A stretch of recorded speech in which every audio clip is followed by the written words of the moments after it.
Deep in Texas's 09 WellCave, caver Joe Ivy was excited for an adventure, ready to conquer new heights. But as he climbed, a single mistake turned his thrilling exploration into a desperate fight for survival. What would unfold next would change everything. Before we dive into the video, I'd like to ask for your support by subscribing to our channel. Currently, only 8% of our viewers are subscribed, but your subscription helps us create more content like this.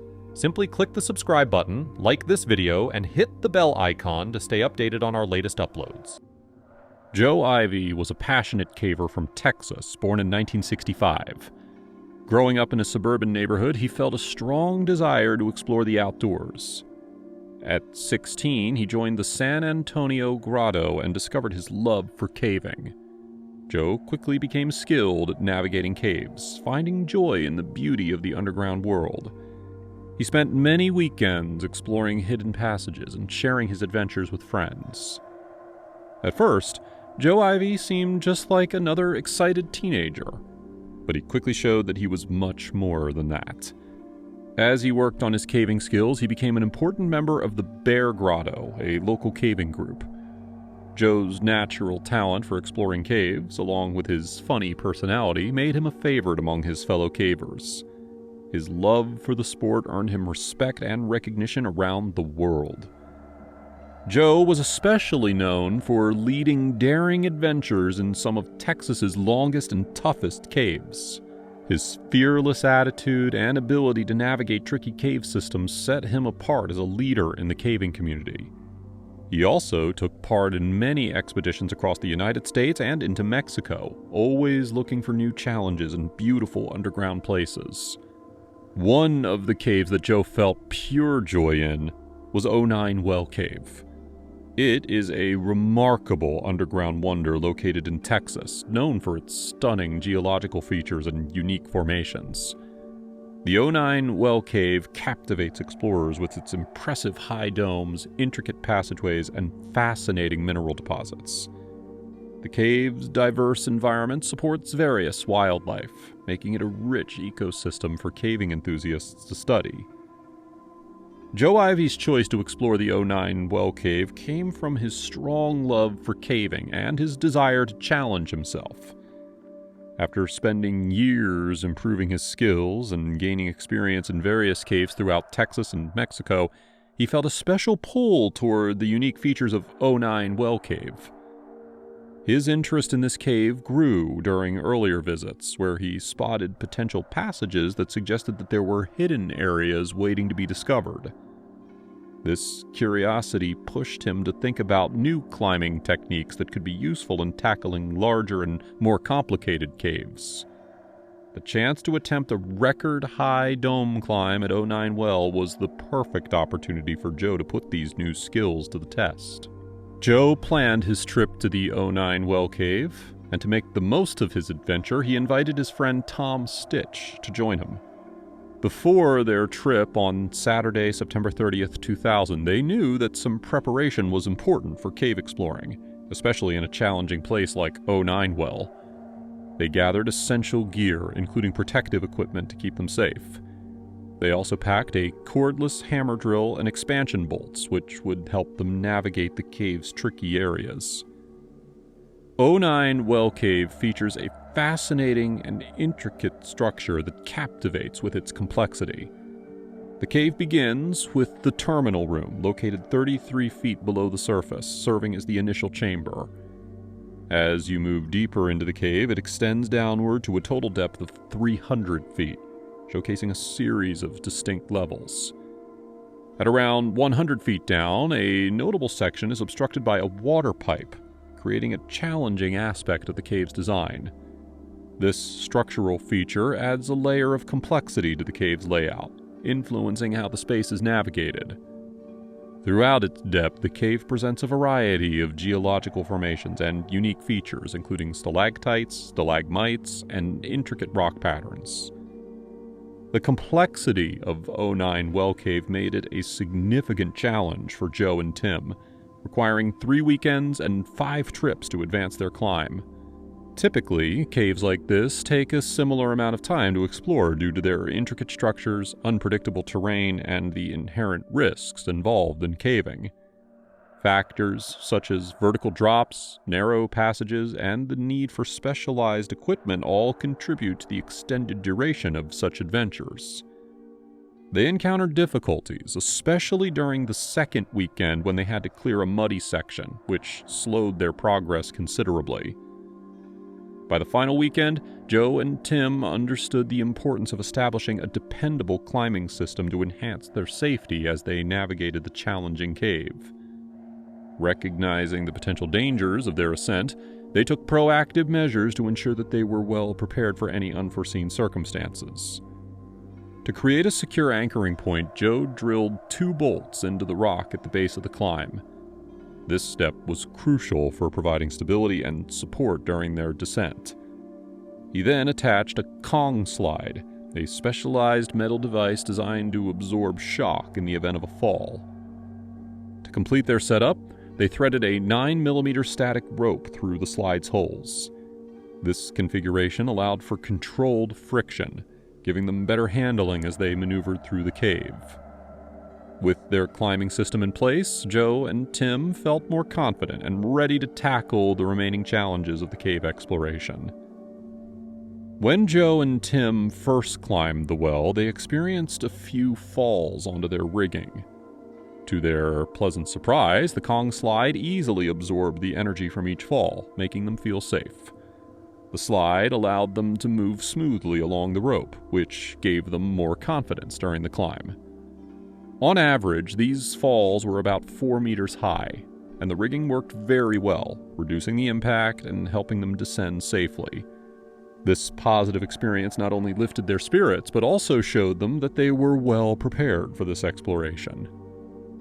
Tim noticed that there was about 7 meters of rope hanging below the top piece when he fell, which meant that his fall factor was less than 0.6. A fall factor of 0.6 indicates that the distance that he fell was 60% of the length of the rope that was out, resulting in a relatively low impact force. To improve their safety while climbing, Joe and Tim used a new piece of gear called a removable bolt, or RB, from ClimbTech. These bolts are reusable camming devices that can be placed into drill holes, allowing them to secure themselves without needing to place permanent bolts. This method not only made their climbing setup simpler, but also helped them reduce the number of bolts they needed, making their climb safer and more efficient. Joe and Tim got ready for their climb by trying out 2 sizes of RBs, 1.5 inches and 3/8 inches. After testing both, they decided to use the 3/8 inch bolts, thinking that they would keep them safe during the climb. Until that moment, they had mainly focused on preparing and practicing their climbing skills and gear. However, as they entered the 09 WellCave on Saturday, September 30th, 2000, they were unsure if these bolts would be strong enough for what lay ahead. Joe took the lead and started climbing after setting up the slide rigging at the bay point. He focused on his moves and he made sure that his gear was safe. Once he reached a good spot, he carefully came back down to the fixed line where Tim was waiting. After going down about 6 meters to the bottom of the wall, Joe felt proud of what he had done. He was tired and hungry from climbing, so he decided to take a break. He called out to Tim, telling him that he was going to go get a snack and some water. This short rest was important for both of them to regain their energy before continuing their climb. After the break, Joe felt good and decided to go back. He coiled up a rope and he clipped it to his harness, which is a safety device made of straps that's worn around the body to secure a person. It helps prevent falls by keeping the person attached to a rope or safety line. Joe climbed into the dark upper dome and soon disappeared from sight. Tim stayed below, listening to the other cavers and waiting for Joe. About 30 to 45 minutes later, Tim saw a small light from Joe's LED lights shining in the dark. Tim suddenly heard a short scream from Joe, quickly followed by a loud crash. He had experienced rocks and mud falling during climbs before, but this sound was much more intense. Concern filled Tim as he called out for Joe, hoping for a reply. When Tim looked up, he noticed that there was now no light shining from above. The absence of Joe's LED lights made him feel uneasy. He called out again, his voice echoing in the dark, but there was still no answer. Panic began to set in as Tim realized that something must have happened to his friend. He felt a mix of fear and worry, knowing that he had to act quickly to find out what was going on with Joe. As Tim listened, he began to hear Joe screaming in pain, which made him very worried. Tim put on his climbing gear and he started to climb the rope. When Tim finally located Joe, he found him stuck in a narrow slot above a muddy ramp that they had seen on past trips. Joe's legs were raised, and without his helmet, blood was on the wall next to him. Tim could see that Joe was struggling to breathe, and it was clear that he had hit a steep ledge. When Tim reached Joe, he was also shocked to see that Joe wasn't attached to any rope. Feeling anxious, he quickly secured a rope to Joe's harness. Joe was able to tell Tim that his left arm was injured and that he was struggling to breathe. After some effort, Tim managed to pull Joe out and found a small, uneven ledge at the top of the muddy ramp where Joe could sit, but it wasn't large enough for him to lie down. Tim considered passing Joe through the slot and rappelling him down, but Joe's breathing difficulties made him hesitate. Then, Tim noticed that Joe's harness was too tight around his chest, making it even harder for him to breathe. Normally, the harness has a strap that goes between the legs to keep it secure, but Joe had removed that strap. Tim knew that he needed to help Joe breathe better, but he was reluctant to take off the harness due to the risk of Joe falling off the ledge. Now, while all of this was going on, up above the surface there were two other explorers. Remembering this, Tim started calling for help, knowing that they needed more assistance to safely get Joe out and provide the care that he urgently required. The other explorer was inexperienced with vertical caving, and he didn't know how to rappel, so she was unable to assist Tim directly. Eventually, Tim had to leave Joe and climb out of the slot to help her. Unfortunately, the rope became stuck in some choke stones, which made it difficult for her to reach him. Tim had to pull her through a larger opening in the slot, and once she was safely on a small ledge, she secured the rope above Joe using a cow's tail. By this point, Joe had lost consciousness, but he was still taking sporadic breaths. Tim and the explorer attempted to reposition Joe to relieve the pressure from his harness, but his body was coated in mud, making it very hard to get a good grip. Even when Tim managed to lift him a few times, Joe would slip back down into the narrow slot.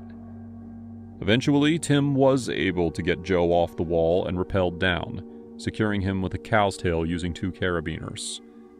However, he was confronted with the devastating reality that by now, Joe was not breathing. The explorer confirmed that he had no pulse. At that critical moment, other cavers came to help Tim. They quickly cut off Joe's harness and moved him to a better spot. But with no pulse, Joe was already declared dead.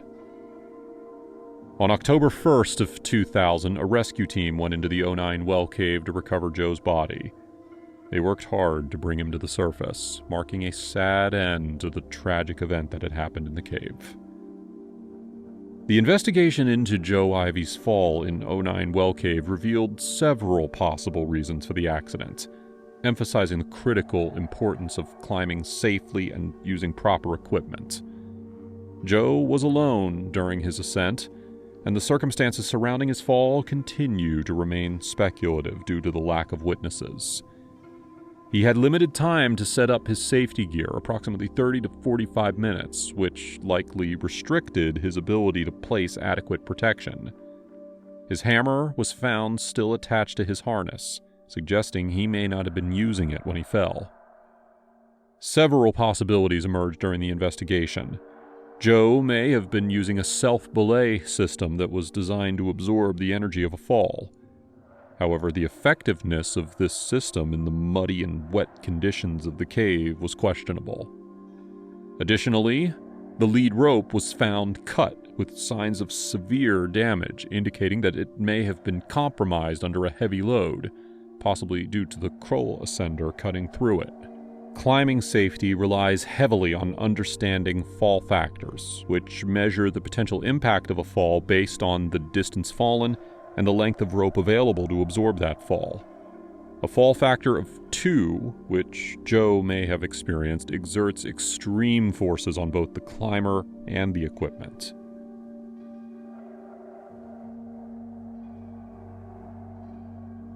Snow drifted through a cold, gray sky on Christmas morning 2011 as a 39-year-old caver descended into a cave system in northern UK. He was treating himself and his friends to a holiday excursion in Britain's longest cave system. Once they reached Mlescan Hall, his Christmas celebration turned into a nightmare. In an instant, one caver was knocked unconscious and trapped below the freezing ground while his friends desperately tried to save him. This is the story of the Mlescan Hall rescue. Mlescan Hall is a section of Britain's longest cave network, the Easgill Cave System. Bill Taylor and George Carnot first discovered Easgill back in 1946, and since then, splunkers found that this system connects over 10 different caves. The whole system is over 41 miles long, and it's sometimes called the Three Counties Cave System because it tunnels beneath Cumbria, Lancashire, and North Yorkshire. The caves here are composed of Carboniferous and Great Scar limestone that's been eroded over time as waters collect and drain into Lech Beck. The man behind this story asked the news not to release his name, so we'll call him Charles. Charles was over 6 feet tall and hefty. Caving is best suited for small and thin individuals. Smaller people can better contort through tight passages, and less body weight means the body's muscles don't have to work as hard to move. Both of these benefits make caving easier, leading to better stamina and less fatigue during long caving sessions. In Charles's favor, his body weight gave him better insulation against the cold, which was good since the snowy weather chilled the already cold caves. Charles could always handle himself in any situation he encountered, but his build could become a problem if he was encumbered or injured. To get to Mlescan Hall, the team of 3 cavers could enter through multiple routes. They were advanced splunkers, so they went for a dangerous route. They entered the Easgill system via a mysterious passage that was hidden from cavers for over 25 years. They took the route from Mancunian Way, which is near the exit of Corna Cavern. From the exit of Corna, the team traveled along the mossy rock walls and trampled over carpets of decaying leaves that piled up in the divot where the ground and stone meet. Eventually, they come across a thin opening where a slab had dislodged and rolled away. Through this narrow squeeze, they reached a hole in the ground. One by one, the party descended the small hole in the ground feet first, unable to see what lay below them. When Charles started the descent, he immediately realized this route could be a problem. His hefty frame turned the cave's very first obstacle into a real struggle. His face went red as he held his breath to shrink his waist, giving him just barely enough space to push downward. Once at the bottom, they had to crouch in a tunnel that was filled with bits of gravel from years of water flow. Should the snow overhead turn to water, their entrance could become a shower. They'd lose their footing as the flow starts to pull rocks down the passageway. So far, they were lucky enough. The pebbled floor was only glistening with a thin layer of dew. After several feet of altering terrain, the cavers found themselves in a muddy room that gave them some space to stretch out. But their fortune wouldn't last long. They had to duck into another hole that connected to more gravel. Next, they had to suffer through another claustrophobic squeeze as they wormed across the rough rocks below. From there, the cavers found a room of large boulders. Charles marveled at the huge mounds of stone. Cavers are forbidden to touch many of the delicate rock formations found in caves to prevent them from being broken. Even a little bit of excess mud, oil from his skin, or acidity from his sweat could cause damage to rare and intricate speleoforms. However, these boulders were just plain rock, so he allowed himself to drag his palms across their rough surface. He looked up at the ceiling and wondered how these massive stones could have reached here. The pebbles made sense. Almost all of the passageways so far had been thin and narrow, so rocks would break apart in tiny bits as the water rolled over the limestone. But here, there were no massive holes above. Maybe the chamber was weaker than the surrounding passages, and the boulders broke apart in large chunks in some catastrophic and rumbling cave-in that happened some unknown millennia ago. It's easy to think about caves in the past tense. They're usually formed over millions of years, which is an unthinkable timescale for humans. The dark and silent passages of caves feel like they were completed in ancient times. The raging waters and glaciers that cut through the rock had long since dried out, leaving empty, abandoned, and dead tunnels shrouded in darkness. But, as any caver unlucky enough to witness it will tell you, these caves and the waters that formed them are still very much alive with activity. Charles washed away his thoughts of the boulders and the stillness that surrounded them as they climbed the rocks to find a thin layer of stone with a gap below the ceiling. They crawled through it, trekked through another passage, up through a hole, and across various other twists and turns until they reached a connection to County Pot. This cave was well known, and ropes were in place to help cavers descend into the shadows below. This section could have been the end of their journey. The rope led to an entrance high overhead that extended out into the open air above. Water can easily flood this section, making travel impossible beyond this point. Charles and his team squinted up to see only a small stream of water trickling down. They pressed on. Through a series of holes, they entered another boulder with a huge platform in the center. There, the group climbed up the rocks along the wall and through another narrow cutaway near the ceiling. After more twists and turns, they entered the main waterway of this portion of the cave before entering Mlescan Hall. This area was named for the shells of dead creatures that were deposited here from the waters above, and the rocky walls here were formed from ancient shells that were compressed into stone. Although the waters up to this point were tame, the waters here were loud and aggressive. In the main section before the hall, waters were frothing and splashing against the rocks. The flow brought cold drafts of air, and the sound filled the chamber, creating a painful wall of noise. The team started to worry as they tiptoed over narrow cliffs to reach the hall. Charles had to grasp the walls of the cave as he shimmied across the walkway. His gruff hands struggled against the small handholds along the way. Charles got a little dizzy when he realized that his strength couldn't save him here. If he fell, he was a goner. Once inside Mlescan Hall, Charles and his team took a much-needed break. They rested their gear against the walls, and one of them sat down on the muddied floor. They started eating some energy bars and traded stories about their Christmas plans. Some had already opened presents the night before. One caver told them his wife had given him a gift the day before, and he wished he could take her to experience this thrilling adventure. She told him many times her outdoor spirit was as far as the woods, and that was it. She wasn't moved by his dream of caving together, and she asked him to get home soon. He would have to clean up and look nice for the family coming over for Christmas dinner. Charles could relate. He laughed and threw his body against the rocky side of Mlescan Hall. As he leaned against the sides of the chamber to take some pressure off his feet, he thought of his own family safe and warm up above. He could almost hear the laughter of children reaching for stockings and the crackling of a fireplace. Except the sound got louder. It started to sound almost hollow and full of low, rumbling bass. The quick snaps he heard in his head crested into a tremendous roar as the rock split over his head. A massive boulder dislodged from the ceiling, rolling down another rock and sliding into Charles. Dust and dirt showered Mlescan Hall as his friends shielded their eyes and ducked for cover. A cloud of dust still hovered in the air after the rumbling stopped. One friend called out, asking if everyone was all right.